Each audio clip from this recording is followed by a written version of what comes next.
السلام عليكم ورحمة الله وبركاته. أهلا بكم يا بنات في قناة شايني ليدي. لو أول مرة تزوري قناتي نوريني باشتراك في القناة، فعلي زر الجرس على الكل عشان يوصلك إشعار بكل فيديو جديد أنا بنزله.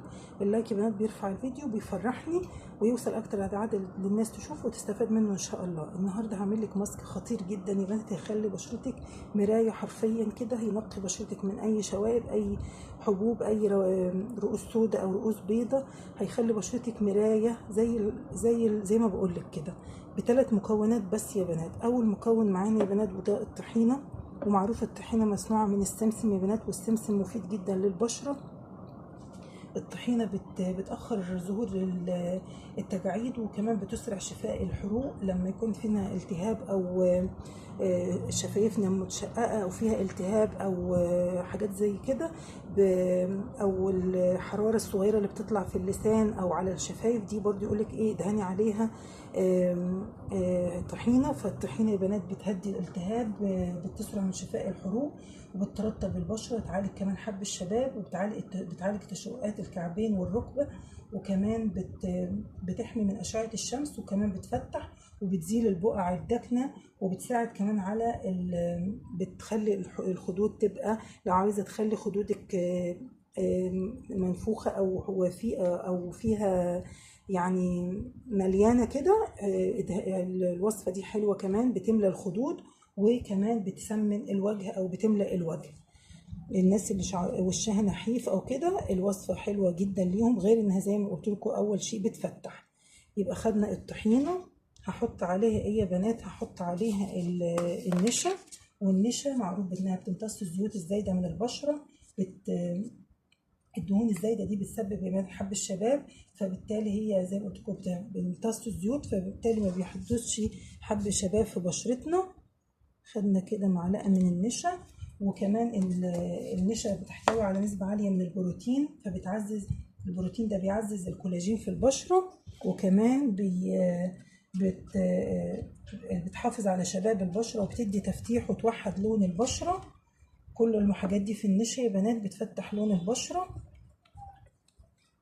وكمان يا بنات بتلطف الجلد وبتعالج الالتهابات. هفك الطحينه والنشا دي بايه يا بنات؟ بميه ورد او حليب او زبادي، المتوفر عندك يا بنات اعمليه.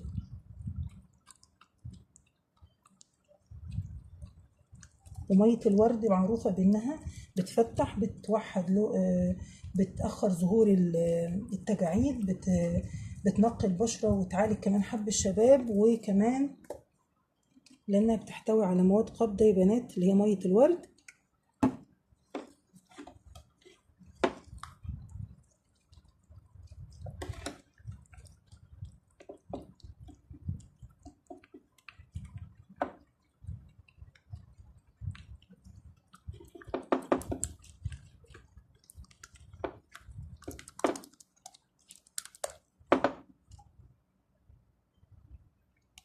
نحط ميه ورد لغايه يا بنات ما قوامها يبقى كريمي كده، وينفع افرده على البشره.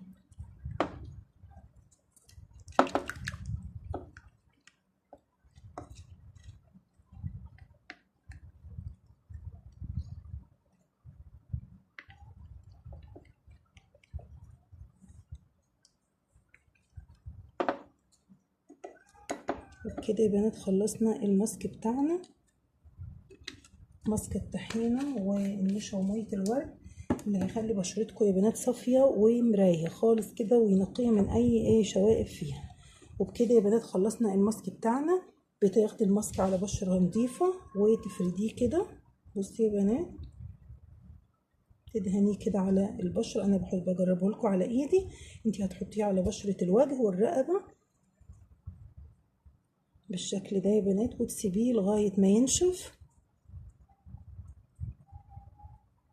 ولما ينشف يا بنات بتشطفيه عادي بالميه اهو بالشكل ده.